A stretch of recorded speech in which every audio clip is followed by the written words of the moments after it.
राधे राधे, जय श्री कृष्णा साथियों। कैसे हैं आप सभी? उम्मीद है कि अच्छे होंगे, स्वस्थ होंगे, मस्त होंगे। पिछले वीडियो में हम लोग जो है उत्तर प्रदेश से रिलेटेड जितने भी महत्वपूर्ण प्रश्न थे उन प्रश्नों को देखे थे। और पिछले वीडियो में आपको हम जो है बता रहे थे खनिज के बारे में। खनिज उत्तर प्रदेश में कौन कौन से स्थान पे जो खनिज पाए जाते हैं, कौन कौन से ज़िले में। और उसमें दो ही आपको बताए थे खनिज, और आज जितने भी खनिज बचे हैं उन खनिजों को समझेंगे।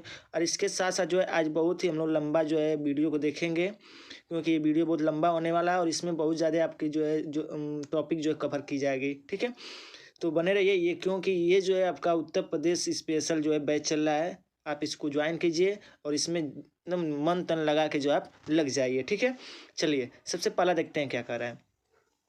करा हीरा। हीरा जो है किस किस जिले में पाया जाता है? कहेंगे बांदा और मिर्ज़ापुर जिले में पाया जाता है। कोयला कहेंगे सिंगरौली और सोनभद्र जिला में जो है ये आपकी जो है कह सकते हैं इसकी जो है खनिज का जो है कह सकते हैं स्थान है। संगमरमर। संगमरमर जो है आपका मिर्ज़ापुर सोनभद्र जिले में जो है ये पाया जाता है। डोलोमाइट ये जो है मिर्ज़ापुर सोनभद्र बांदा ये इन जिलों में पाया जाता है। जिप्सम।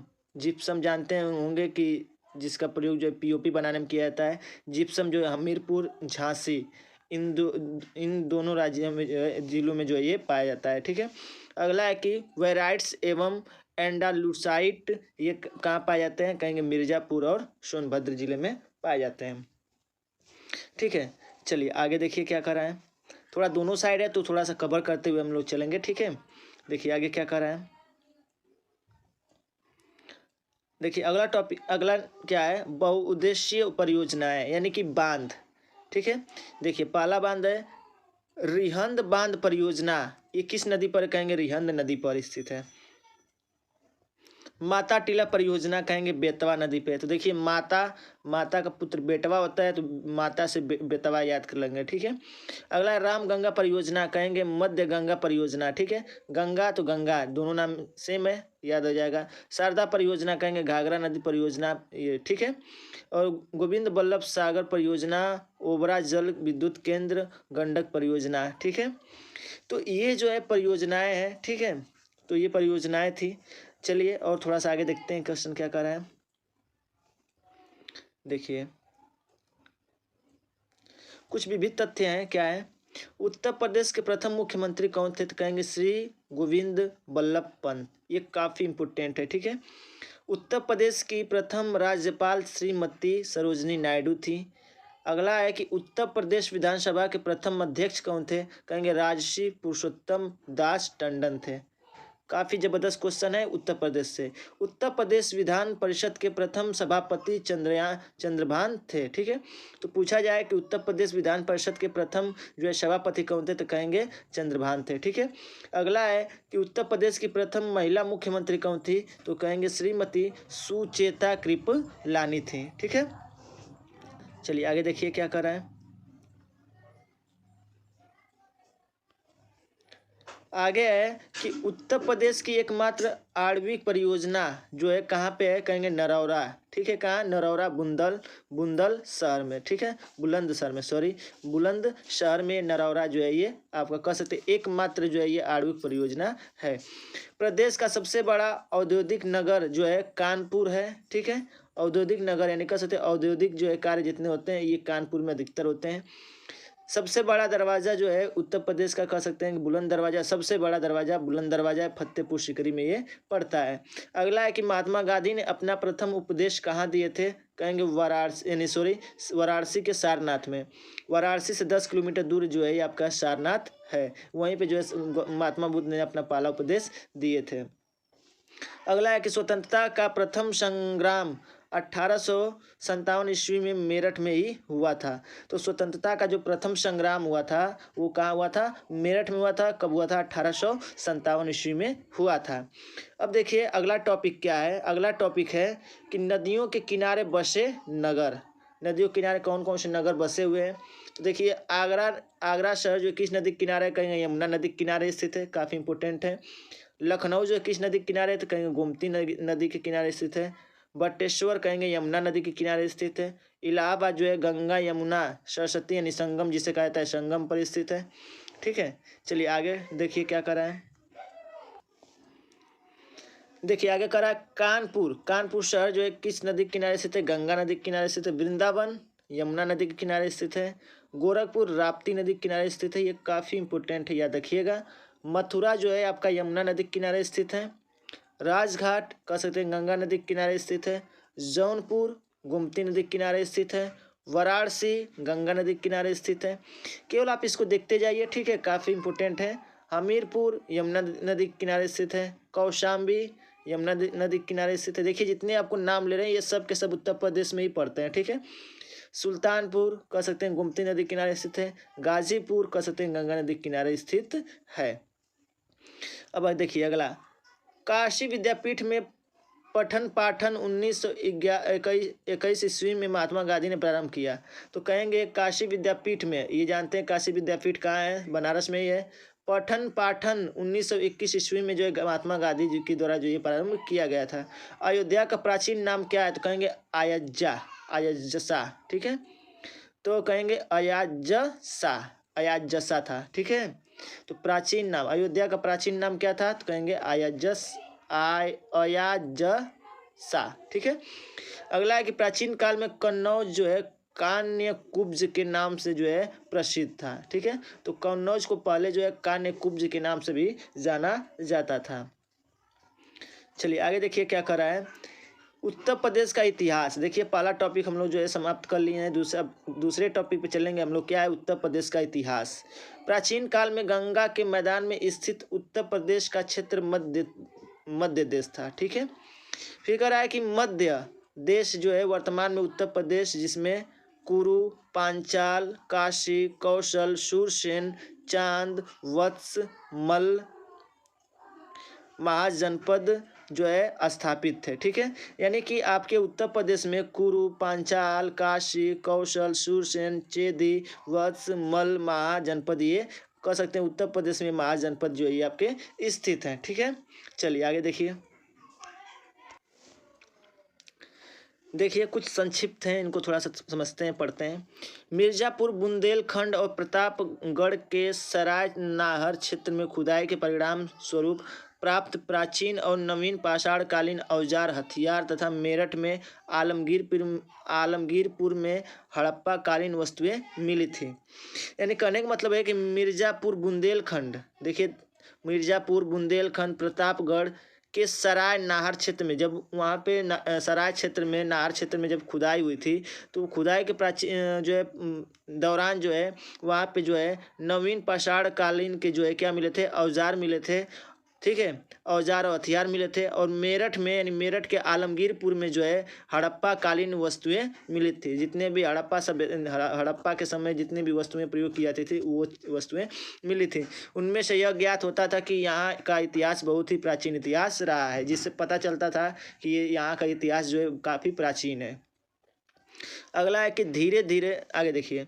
मध्य पाषाणकालीन मानव के अस्थि पंजर के कुछ अवशेष प्रतापगढ़ के सराय नाहर राय तथा मदाहा नामक स्थान से प्राप्त हुए। तो ये काफ़ी ज़बरदस्त है कि मध्यकालीन मानव के जो अस्थि पंजर थे, ठीक है, अस्थि पंजर, वो जो है उसके अवशेष कहाँ मिले थे? तो कहेंगे प्रतापगढ़ के सराय नाहर राय तथा महदा नामक स्थान से प्राप्त हुए थे, ठीक है। आगे क्या करा है? धीरे धीरे सप्त सिंधु का महत्व कम होता गया। अच्छा थोड़ी आगे देखिए और थोड़े इसके।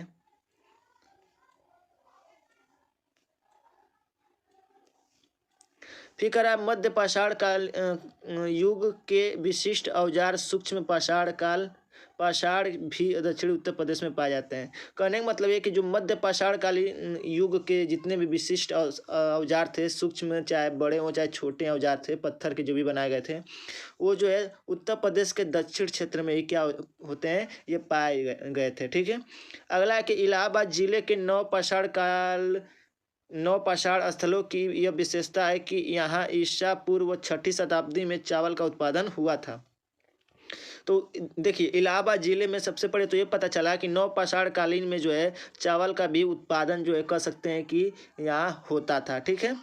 तत्कालीन उसके बाद जो है बर्तनों में पालिश वाला मृद भांड, घूसर, मृद भांड, मंद वर्ण आदि भी अंतरंजी, खेड़ा, राजघाट, कौशाम्बी और शोक में मिले। यानी इलाहाबाद से ये भी जो चीज़ें क्या हुई थी, मिली हुई थी। ठीक है, चलिए आगे देखिए।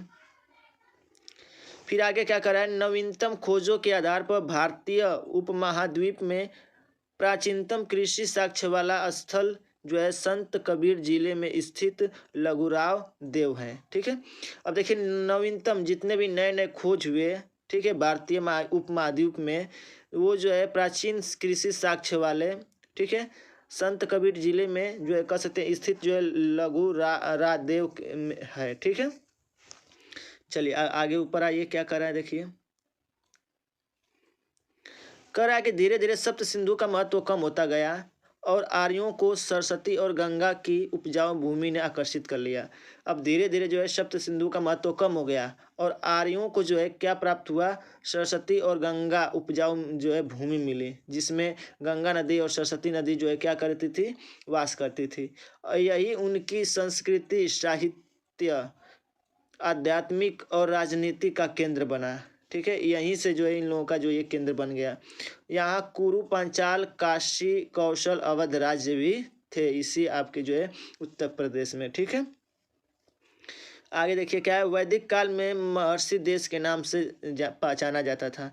तो वैदिक काल में इसे जो है महर्षि देश के नाम से जाना जाता था। ठीक है, सप्त सिंधु को याद रखिएगा।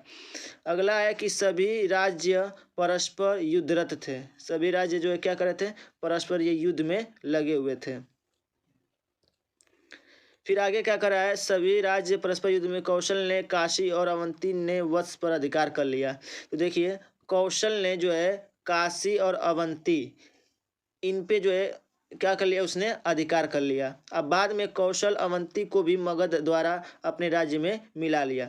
तो जो कौशल राजा था उसने जो अवंती को क्या किया, अपने मगध राज्य में मिला लिया, जिसके कारण मगध राज्य जो है सर्वशक्तिशाली हो गया। मगध में क्रमशः हर्यांक, शिशुनाग और नद वंश का राज्य रहा। तो जब मगध राज्य बना तो उस समय जो है हर्याक, शिशुनाग और नंद वंश का राज्य रहा। आगे देखिए क्या करा है, फिर करा है कि ईस्वी पूर्व 6ठी शताब्दी में उत्तर प्रदेश दो नए धर्मों, जैन धर्म और बौद्ध धर्म के संपर्क में आया। जब 6वीं शताब्दी आया तो 6वीं शताब्दी में जो है उत्तर प्रदेश को जो है दो धर्म मिल गए। एक कौन सा कह सकते हैं कि जैन धर्म, दूसरा बौद्ध धर्म संपर्क में आ गए। और इस काल में गौतम बुद्ध, महावीर, मक्खली, पुत्र गोशाल तथा अन्य महान विचारकों ने उत्तर प्रदेश में क्रांति कर दी। ठीक है, अगला कि जैन धर्म के प्राचीनतम सिद्धांतों के उपदेष्टा 23वें तीर्थकर जो है पार्श्वनाथ वाराणसी के थे। तो जो आप लोग जानते हैं जैन धर्म के जो 23वें जो है तीर्थकर थे वो कौन थे, पार्श्वनाथ थे। और ये क्या कहाँ के रहने वाले थे, तो कहेंगे ये जो है आपके वाराणसी के ही रहने वाले थे। ठीक है, तो देखिए अभी इतना हम लोग जो भी पढ़े हैं इसमें कुछ कुछ टॉपिक जो थे इम्पोर्टेंट थे। अब आपको इसको थोड़ा सा समझना बूझना थोड़ा सा दिक्कत होगा तो आपको पीडीएफ मिल जाएगा, टेलीग्राम पे ज्वाइन कर सकते हैं, वहाँ आपको पीडीएफ मिल जाएगा। ठीक है, आप कमेंट बॉक्स में कमेंट कर दीजिएगा। ठीक है, चलिए आगे देखिए। देखिए आगे क्या करा है, जब बाहर से आर्य आए, देखिए बाहर से जब आर्य आए उन्होंने सबसे पहले भारत में सप्त सिंधु या 7 नदियों द्वारा सिंचित प्रदेश में बस्तियां बनाई। तो आर्य जो है कह सकते हैं कहाँ आके रहना स्टार्ट किए, तो भारत में जो है सप्त सिंधु या 7 नदियों द्वारा सिंचित प्रदेश में बस्तियां बनाई। ठीक है, तो इन्होंने जो है कह सकते हैं सप्त सिंधु या सिंधु नदी के किनारे इन्होंने क्या किया, अपना जो है बस्ती बनाई। और प्रारंभ में कुछ प्रमुख घरानों के नाम इस प्रकार के थे। पुरु, उस समय घरानों के नाम थे, घरों के नाम क्या क्या थे, पुरु, तुर्वस, यदु, अनु और द्रुह। ये 5 घराने जो है पंचजन कहलाते थे। क्या कहलाते थे, पंचजन कहलाते थे। ठीक है, धीरे धीरे आर्य पूर्व की ओर अग्रसर होने लगे, यानी कि धीरे धीरे जो आर्य थे वो पूर्व की ओर जाने लगे और कौशल और विदेह और ब्राह्मणों और क्षत्रियों द्वारा अधिकार कर लिया गया। तो कह रहा है कि कौशल और विदेह पर, कौशल और विदेह पर ब्राह्मणों और क्षत्रियों द्वारा।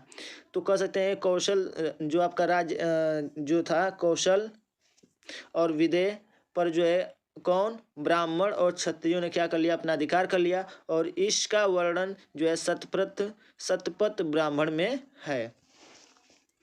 अब आगे देखिए क्वेश्चन क्या कर रहा है।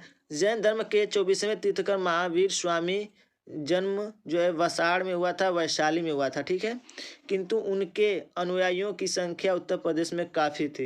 यानी कह सकते हैं कि महावीर स्वामी के जितने भी अधिक से अधिक जो शिष्य थे वो कहाँ के रहने वाले थे, तो कहेंगे आपके उत्तर प्रदेश के ही थे, ठीक है। तो 23वें जो है तीर्थकर कौन थे, कहेंगे पार्श्वनाथ थे, ठीक है।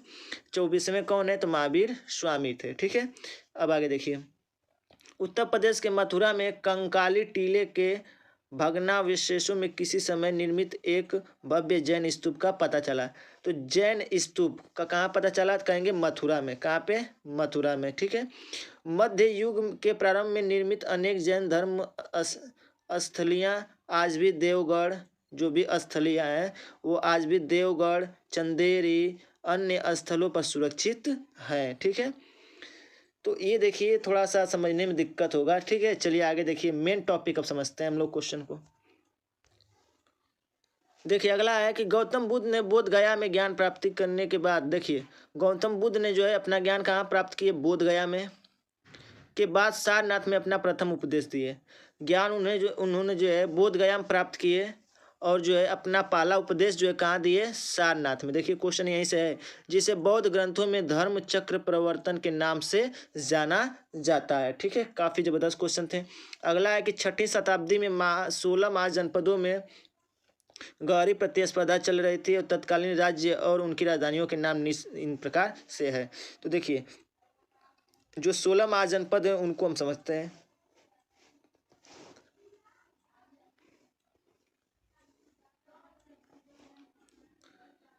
देखिए अब आगे है कि महाजनपद एवं उनकी राजधानी, ये सब आप पढ़े ही होंगे, ठीक है। थोड़ा सा फास्टली देखेंगे।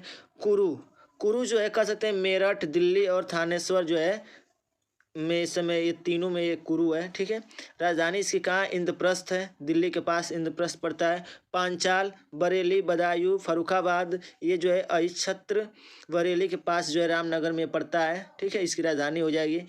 सूरसेन की राजधानी क्या हो जाएगी, मथुरा हो जाएगी। मथुरा के आसपास का जो क्षेत्र है ये जो है सूरसेन वहीं है, ठीक है।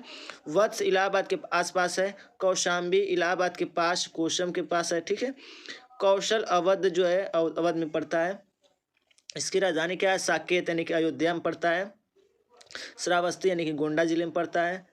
मल यानी कि कह सकते हैं जिला देवरिया, ठीक है, जिला में पड़ता है। कुशीनगर, कसिया या पावा यानी पड़रौना संभवतः ये है, ठीक है। काशी जो है वाराणसी, इसकी जो है राजधानी क्या है, बनारस है, ठीक है। महाजनपद है, ठीक है, ध्यान दीजिएगा, काशी क्या है, महाजनपद है। आगे देखिए, अंग जो है कहाँ पड़ता है, भागलपुर, ठीक है। और ये इसकी राजधानी क्या हो जाएगी, चंपा हो जाएगी। मगध की राजधानी क्या हो जाएगी, तो मगध की राजधानी आपकी होगी, कह सकते हैं कि गिरी ब्रज, ठीक है। राजगृह विहार शरीफ के पास जो है राजगीर जो है पड़ता है, ठीक है। चलिए आगे देखिए अगला क्या कर रहा है, वृज्जी, ये जिला दरभंगा और मुजफ्फरनगर में स्थित है और इसकी राजधानी क्या है, मिथिला जनकपुर है, ठीक है। मिथिला जनकपुर आप नाम इसका सुने भी होंगे। नेपाल सीमा पर ये, नेपाल बॉर्डर पर ये स्थित है। और वैशाली जिला जो है मुजफ्फरपुर, ठीक है। और वैशाली जो है जिला मुजफ्फरपुर। अगला है कि चेदी बुंदेलखंड में पड़ता है ये। इसकी जो है राजधानी क्या हो जाएगी, शुक्तिमती, ये संभवतः शायद बांदा के पास जो ये पाया जाता है, क्लियर नहीं लेकिन बांदा के पास पाया जाता है। मत्स्य जयपुर में, विराट जयपुर के पास पड़ता है, उसकी राजधानी हो जाएगी। अश्मक गोदावरी घाटी में। और पांडय इसकी क्या राजधानी हो जाएगी, अवंती इसकी राजधानी उज्जैनी हो जाएगी, उज्जैन इस जहाँ उज्जैन में पड़ता है, ठीक है। गांधार जो है पश्चिम क्षेत्र पाकिस्तान में है, ठीक है। गांधार कहाँ पड़ता है, पश्चिमोत्तर यानी पश्चिम और उत्तर दिशा में पड़ता है और पाकिस्तान में स्थित है। इसकी राजधानी क्या है, तक्षशिला है। रावलपिंडी के पास ये पड़ता है, राजापुर स्थान। अभी ये अज्ञात है, ठीक है, स्थान इसका क्या है, अज्ञात है। चलिए थोड़ा फास्ट देखिए क्वेश्चन। क्या करा, बौद्ध धर्म के प्रवर्तक गौतम बुद्ध का जन्म नेपाल में लुम्बिनी नामक स्थान पर हुआ था। ठीक है, नेपाल में हुआ था। कहाँ पे हुआ था? नेपाल में लुम्बिनी नामक स्थान पर हुआ था। इसलिए जो है नेपाल के लोग जो है गौतम बुद्ध को मानते हैं। अगला है कि बुद्ध ने अपने जीवन के सर्वाधिक उपदेश कौशल देश की राजधानी श्रावस्ती में दिए थे। ये बड़ा जबरदस्त है कि गौतम बुद्ध के द्वारा सबसे अधिक उपदेश कहाँ दिया गया था, तो कहेंगे श्रावस्ती में दिया गया था। ठीक है, कौशल देश की ये राजधानी थी। महात्मा बुद्ध अपने जीवन के अंतिम पड़ाव में कुशीनगर पहुंचे। जब महात्मा बुद्ध का अंतिम समय चल रहा था, कहाँ पहुंचे? कुशीनगर पहुंचे, जहाँ पर 483 ईसा पूर्व में 80 वर्ष की आयु में इनकी मृत्यु हो गई, जिसे बौद्ध ग्रंथ में महापरिनिर्वाण की संज्ञा दी गई है। ठीक है, क्वेश्चन समझ गए। 1840 से 1853 ईस्वी के मध्य झांसी, जालौन, हमीरपुर, डलहौजी की हड़प नीति के अनुसार अंग्रेजी राज्य में मिला लिया गया। ठीक है, ये कोई उतना इम्पोर्टेंट नहीं है, लेकिन ये देखिए सन 1857 की क्रांति की शुरुआत मेरठ से हुई थी। ये काफ़ी इम्पोर्टेंट है। ठीक है, कि जो है आपके उत्तर प्रदेश में जो है सबसे पहले जो क्रांति की शुरुआत कहाँ से हुई थी, तो कहेंगे मेरठ से हुई थी। कब हुई थी? 1857 ईस्वी में। बहुत इंपॉर्टेंट है। 1857 के इस विद्रोह में शीघ्र ही अलीगढ़, बरेली, लखनऊ, कानपुर, इलाहाबाद को स्वतंत्र कराने के बाद विद्रोही सैनिकों व थोड़ा सा आगे देखिएगा। ठीक है, चलिए जो टॉपिक था उसको छोड़ते हैं, कोई उतना इम्पोर्टेंट नहीं था। चलिए अब जो इम्पोर्टेंट है उसको समझते हैं। उत्तर प्रदेश स्थित महत्वपूर्ण मध्यकालीन इमारतें। ठीक है, मध्यकालीन में कौन कौन सी इमारतें बनाई गई थी जो उत्तर प्रदेश में है, और वो काफ़ी आपके लिए इम्पोर्टेंट है। तो पहला इमारत का नाम क्या है? जामा मस्जिद। आप सबको पता होगा ये कहाँ स्थित है। ये जो है आपका स्थान जो है संभल में है। ठीक है, वो आपका दिल्ली पड़ता है। ठीक है, दिल्ली में। और इसको निर्माता यानी कि किसने बनाया था? बाबर ने इसे बनवाया था। अगला है कि मरियम उज जमानी का मकबरा कहाँ है? जहांगीर ने बनवाया था। और ये कहाँ है? सिकंदरा में पड़ता, आगरा। ठीक है, जो है अकबर का मकबरा जहांगीर ने बनवाया था। ये कहाँ पड़ता है? ये भी सिकंदरा यानी आगरा में पड़ता है। इत्माम दुदौला का मकबरा कहाँ पड़ता है? नूरजहां बेगम, आगरा में पड़ता है। दीवाने आम दीवाने खास को किसने बनाया था? शाहजहां ने बनवाया था। ये जो कह सकते हैं आगरा में भी है, दिल्ली में भी है, दोनों में स्थित है। ठीक है, जहांगीरी महल ये जो है अकबर ने बनवाया था। और ये कहाँ पड़ता है? आपका आगरा में पड़ता है। आगरा का किला, देखिए ये आगरा का किला नाम से ही आगरा का किला कहाँ पड़ता है? आगरा में पड़ता है। और ये इसको किसने बनाया था? अकबर ने बनवाया था। ठीक है, चलिए आगे देखिए। देखिए अगला है कि ताजमहल शाहजहां ने बनवाया था। कहाँ पे स्थित है? ये आगरा में स्थित है। देखिए ये जामा मस्जिद है। देखिए ये जामा मस्जिद है। देखिए दो जामा मस्जिद था। ठीक है, तो ये वाला जो जामा मस्जिद है ये आपका दिल्ली में स्थित है। ठीक है, ये शाहजहां ने बनवाया था। अगला है कि लाल दरवाज़ा मस्जिद, ये मोहम्मद शाह ने बनाया था। जौनपुर में ये पड़ता है आपका। जामा मस्जिद देखिए एक और है, ये हुसैन सात सरकी, और ये जौनपुर में पड़ता है। ठीक है, तो आप इसको अच्छे से ध्यान दीजिएगा। जैसा क्वेश्चन होगा आप वैसा आप इजीली कर लेंगे। ठीक है, चलिए आगे देखिए। देखिए अगला है अटाला मस्जिद। देखिए काफ़ी इम्पोर्टेंट है ये अटाला मस्जिद। अटाला मस्जिद को किसने बनाया था? कहेंगे इब्राहिम शाह सरकी ने। ये जौनपुर में पड़ता है। झंझरी मस्जिद कहाँ पड़ता है? इंझरी मस्जिद कहाँ पड़ता है? कहेंगे जौनपुर में पड़ता है। किसने बनाया था? इब्राहिम शाह सरकी ने। ठीक है, जामा मस्जिद देखिए फिर आ गया। इसको आप अकबर ने बनाया था फतेहपुर सीकरी में। देखिए जामा मस्जिद जो कई हैं। ठीक है, अगला है कि शेख सलीम चिश्ती का मकबरा अकबर ने बनाया था फतेहपुर सीकरी में। इस्लाम खां का मकबरा जो है अकबर ने ही बनवाया था फतेहपुर सीकरी में। बुलंद दरवाज़ा अकबर जो है बनवाया था फतेहपुर सीकरी में, जो सबसे बड़ा दरवाज़ा है। खास महल अकबर ने बनवाया था फतेहपुर सीकरी। बीरबल महल को किसने? अकबर ने ही बनवाया था फतेहपुर सीकरी में। जोधाबाई महल को किसने बनाया था? अकबर ने ही बनाया था फतेहपुर सीकरी में। आप देख रहे हैं कि बस केवल फतेहपुर सीकरी में ये इन्होंने बनवाए थे। ठीक है, बाकी आप सबको पता ही है। चलिए आगे देखिए। चलिए आगे है तीसरा टॉपिक हम कवर कर रहे हैं, वो है टॉपिक भौतिक स्वरूप। उत्तर प्रदेश का भौतिक स्वरूप। कहेंगे भौगोलिक दृष्टि से उत्तर प्रदेश जो है 77 डिग्री 30 मिनट पूर्व देशांतर से, 84 डिग्री 39 मिनट पूर्वी देशांतर से तथा 23 डिग्री 52 मिनट उत्तरी अक्षांश और 30 डिग्री 28 मिनट जो है उत्तरी अक्षांश के मध्य स्थित है। तो देखिए ये उत्तरी अक्षांश इसका हो जाएगा ये, ठीक है, याद रखिएगा ये देशांतर की बात कर रहा है। और ये जो है आपका देखिए कहने मतलब उत्तर प्रदेश जो है इस पूर्वी देशांतर से इतने पूर्वी देशांतर है, और फिर जो है ये अक्षांश, ठीक है, ये अक्षांश में है और ये देशांतर में, दोनों को याद रखिएगा। अगला उत्तर प्रदेश का पूर्व से लेकर पश्चिम तक विस्तार 650 किलोमीटर है। देखिए जो आप उत्तर प्रदेश का जो मैप देखते हैं, ठीक है, पूर्व से लेकर कहाँ तक कर है, पश्चिम तक, पूर्व से लेकर पश्चिम तक, ठीक है।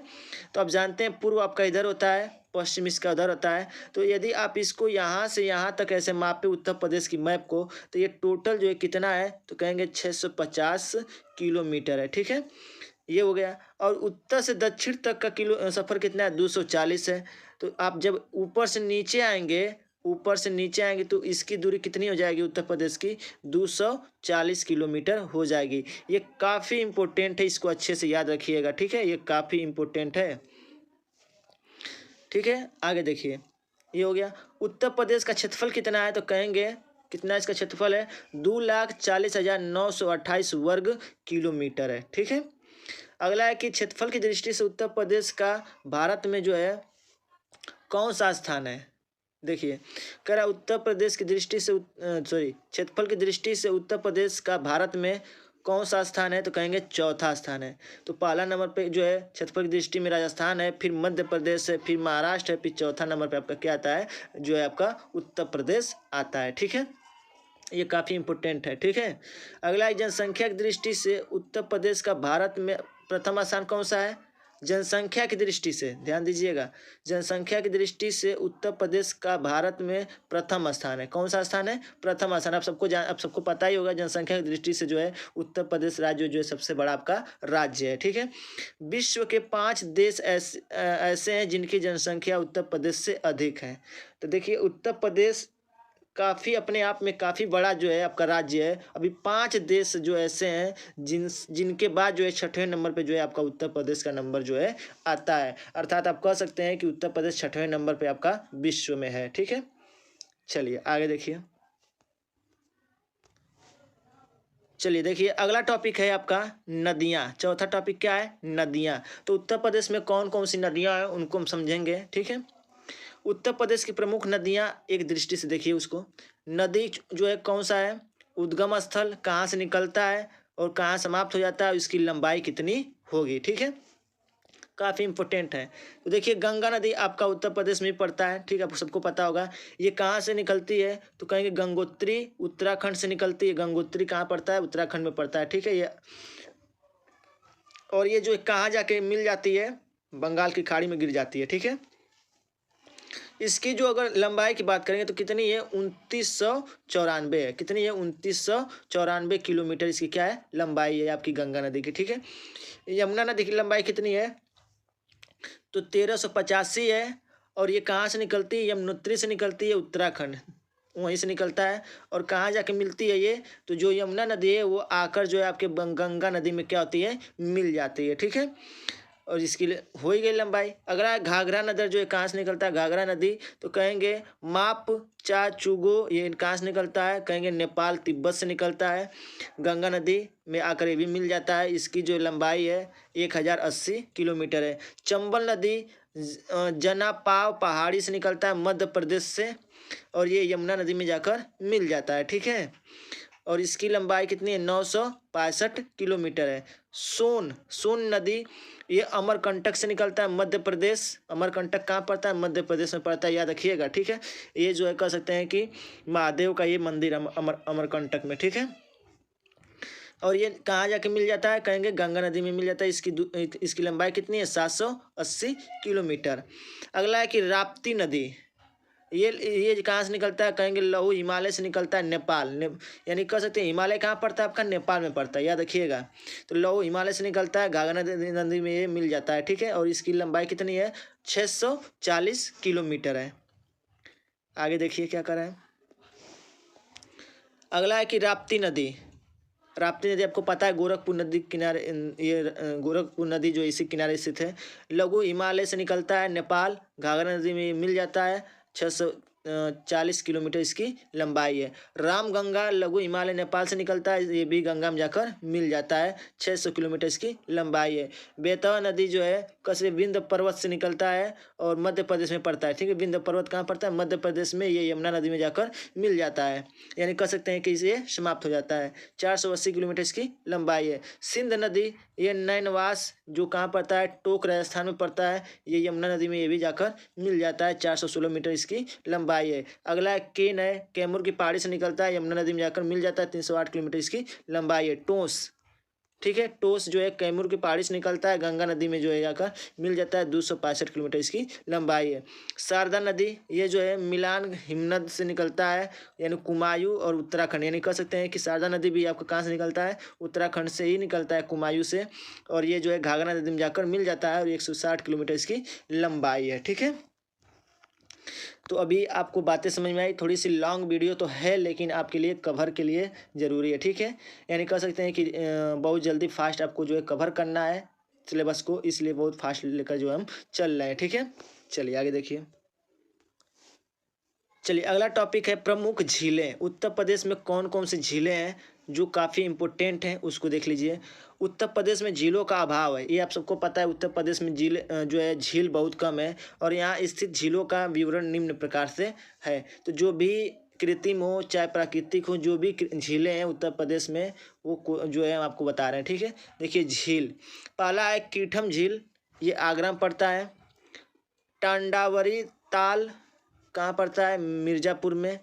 करेला मोहना कह सकते हैं लखनऊ में पड़ता है। मुगेताल व विषया रायबरेली में। वेती या नया प्रतापगढ़ में पड़ता है ये झील। राजा का बांध जिसे कि लौधी ताल व भोजपुर, ये सुल्तानपुर में पड़ता है। मोती और गौर रामपुर में पड़ता है। बस आगे आप लोग देखते रहिए। ठीक है, फिर उसके बाद से आगे कर रहा है मोती और गौर, ये हो ही गया। कुंद्रा समुंदर, ये आपका कहाँ पड़ता है? उन्नाव में यानी पड़ता है। ठीक है, आगे है कि बलहापारा कह सकते हैं कानपुर में ये जो है झील है। मोराय जो है कहाँ है? कानपुर फतेहपुर में है। और औंधी ताल जो है कहाँ है? कह सकते हैं कि ये आपका वाराणसी में स्थित है। ठीक है, तो देखिए आप सबको पता है उत्तर प्रदेश में झील तो नहीं है, लेकिन हमारे हिसाब से जो है ये निर्मित झीलें हैं, जो पहले से भी कुछ हैं, कुछ निर्मित भी हैं जो आपके उत्तर प्रदेश में स्थित हैं, पर उतने इम्पोर्टेंट जो है झीलें आपके उत्तर प्रदेश में स्थित नहीं है। ठीक है, तो उम्मीद है कि ये आज का वीडियो काफ़ी लॉन्ग तो था ही, पर आपके लिए उपयोगी भी है। तो उम्मीद है कि ये आपको वीडियो काफ़ी अच्छा लगा होगा। हाँ, हो सकता है थोड़ा सा आपको बोरिंग लगा हो, पर इसके लिए क्षमा चाहेंगे। तो वीडियो अगर अच्छा लगा तो चैनल को सब्सक्राइब कर लें, बेल आइकन प्रेस करना ना भूलें, कमेंट ज़रूर करें ताकि हम अगले नेक्स्ट वीडियो जो है ला सकें, जैसा आप चाहें वैसा। तो साथियों मिलेंगे अपने नेक्स्ट वीडियो में अगले टॉपिक पर कवर करते हुए। तब तक के लिए जय हिंद, जय भारत, खुश रहिए, मस्त रहिए, बड़ों का सम्मान कीजिए।